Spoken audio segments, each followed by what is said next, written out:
No matter how much money I've made, I always felt it wasn't enough. There was this nagging voice, this fear of losing it all. On the outside, I seemed happy, but inside, I was filled with anxiety.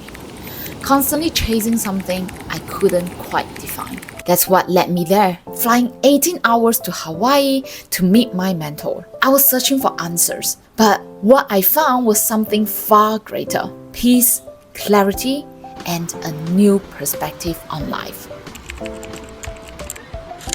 Hawaii wasn't just a backdrop for this retreat. It felt like a part of the transformation.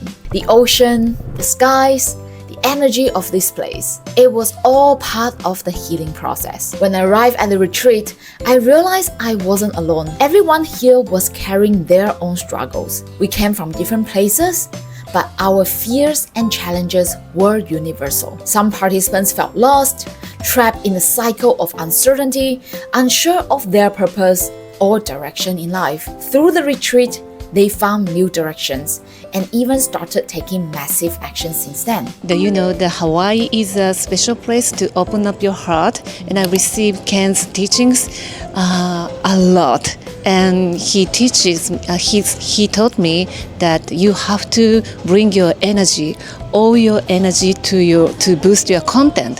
That was last year, and I focused on my writings, and I submit the submissions for the American publisher, and they accepted my submission, and I'm gonna publish my first cookbook worldwide that includes the North America and Canada and Australia and the Asian countries and Japan. So that is my lifelong goals to publish a cookbook. So my dream is literally come true by participating this Hawaii Vision Quest. This Vision Quest is a life-changing event. That's what it is. Coming to understand what your life is all about, I think it's significant. Ever since you attended Vision Quest last year, you took a massive action and you published your book, is that right? I did. I finally published my book, Abundant, So Abundant Life, for the Art of Living You. It was a long time dream to come, so. Ken's guidance wasn't about giving us answers. It was about helping us uncover our own truth. I felt clarity about my own path, and I could see others finding theirs too. One of the most emotional moments of the retreat was witnessing a couple on the brink of separation. They shared their pain with all of us. Just as I thought that they were about to give up on each other, Ken's words changed everything. About 10 minutes ago, when the wife wanted to break up from the husband because she said it's been years that she felt so distant from the husband, that after Ken basically go through this personal journey with them, they decided to stick together, and I think it was something very touching. Usually very hard for guys to be opening up, especially Japanese guy, to opening up in front of the public or in front of the wife, to admit his mistakes and to be willing to apologize and say that I love you. I think it's something it's a big breakthrough. He taught them to listen to each other's struggle and ready for a new beginning. I do a lot of deep emotional work in my retreat center. So I help many couples when they struggle about money or relationship or work. But partnership is like a mastermind. If two people are together, it's 100 by 100 is 10,000.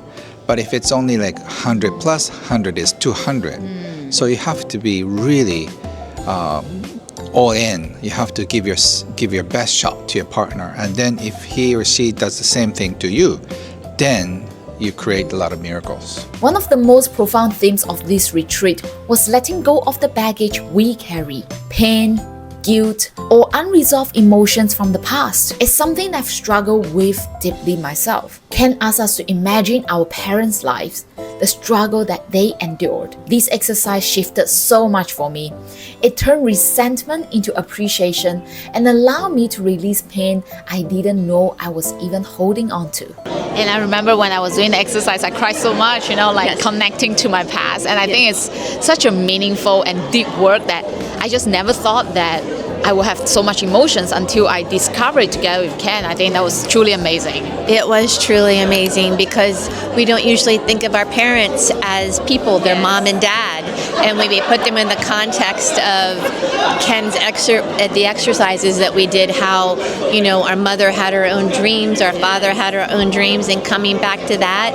And if our parents have passed, being able to see them for the unique people that they are and giving them love and understanding that, and that comes into our energy field for a healing. What is your greatest takeaway so far? You have to focus on the past to see where you come from in order to know where you are going, where you want to go, and to appreciate what the people who have supported you, the people, especially your parents, grandparents, who made a difference for you.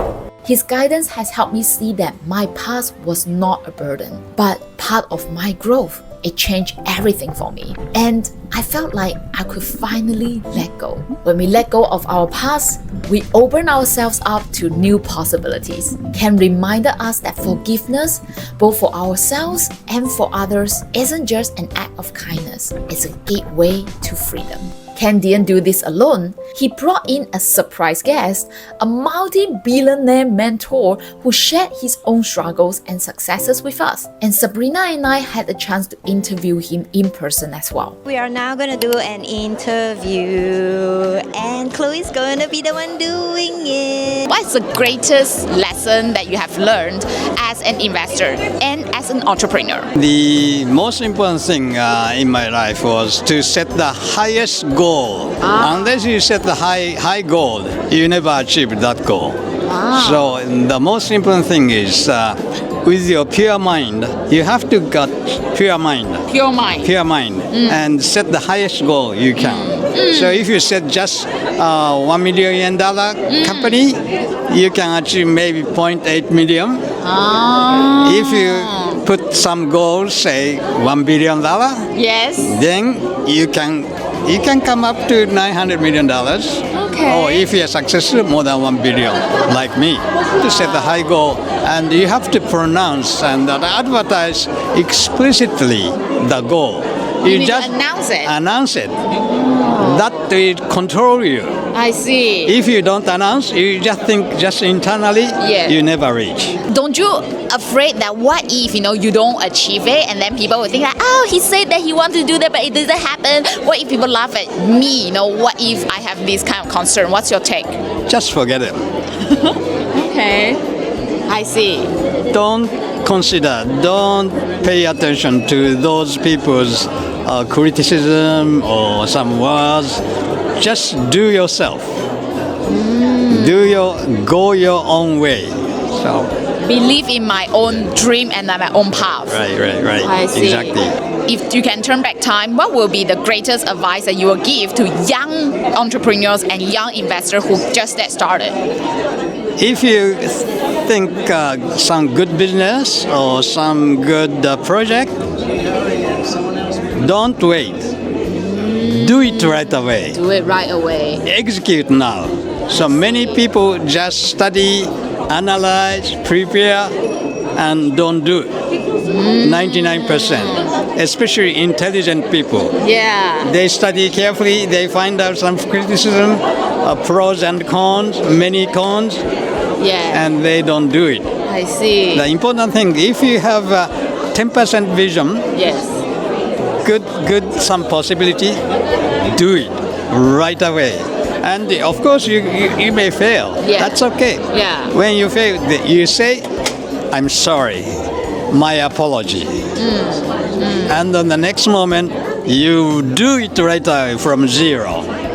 And every time you do this, actually you are gaining experience. You are not starting from zero. So you are better. the only source of lesson. You can learn from so many failures, not from success.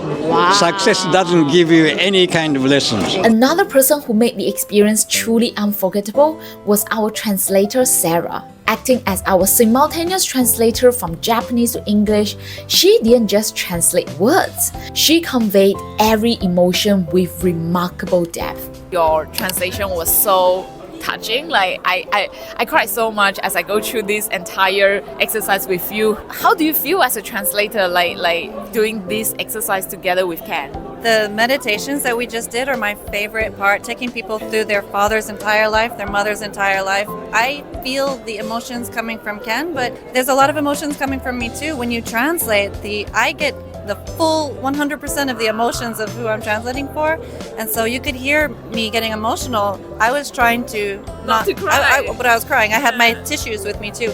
But sometimes your throat closes up, you're so emotional, so I'm thinking, oh no, I need to relax and continue to translate, but the emotions are coming through me too. Last year in Hawaii was the first time we did the International Vision Quest with Ken Honda. We had Japanese people and English people in the same room, and so last year was the first time to do it in Hawaii, simultaneously translated. Ken can speak perfect English, so he doesn't actually need me to translate, he can do it in English. Yes. But this multicultural event together where Japanese people can come together and do group work with English people too, that's so special. And so I'm honored to be a part of it. But I've been working with Ken for about 10 years. Wow, how has it been for the past 10 years? How's the experience like working with Ken? It has changed my life. I was not into self-development or spirituality. I was very intellectual, college educated, and he changed my entire life. And so now I've experienced a lot of healing. I'm interested in growing and learning more, and I want to become a healer too, thanks to Ken. This retreat made me realize that life was more than just money. It's also about clarity and relationships. It's about finding our inner peace, letting go of our fears, and appreciating the journey and the people around us. Hawaii gave me the space to reflect, to heal, and to grow. And Ken Honda's teaching gave me the tools to continue this transformation even after leaving. I couldn't help but ask Ken Honda his vision for Vision Quest in 2025. The next one could be the mixture of Vision Quest and also Breakthrough Seminar, which is happening in Kyoto in 2025. Some of you who are watching this, please come visit us in Kyoto. It'll be a lot of fun. And I think it's very, very magical because Japan itself is a very beautiful place. It's full of mysterious energy from Japan itself, and it will be held in your own retreat center. Yes, one in my retreat center and the other one is in Kyoto, and we're going to do a special tour with a geisha, tour. So it's a secret place that only you can go by introduction. You cannot just Google up and then go. Any last advice that you want to give to our audience here, like so that they can really live the best life and have better clarity in their vision? There's something in you that is saying, I can do more. I can help more people. I can write a book. I can start my own business. So please don't just hesitate to listen to your inner voice. The first voice is very weak because it whispers you, I want to write a book. What? And then I didn't hear anything. And then the voice gets stronger. I want to write a book. I want to write a book. I want to start my own company. And then you have to really listen to your heart. And then something happens. Most importantly is trust your intuition. If your intuition tells you that this is something that you want to explore, then do join us in our next Vision Quest together with Ken in this beautiful Japan, in his retreat center in Kyoto as well, and really let yourself unleash your own potential together with Ken. Arigato! Arigato!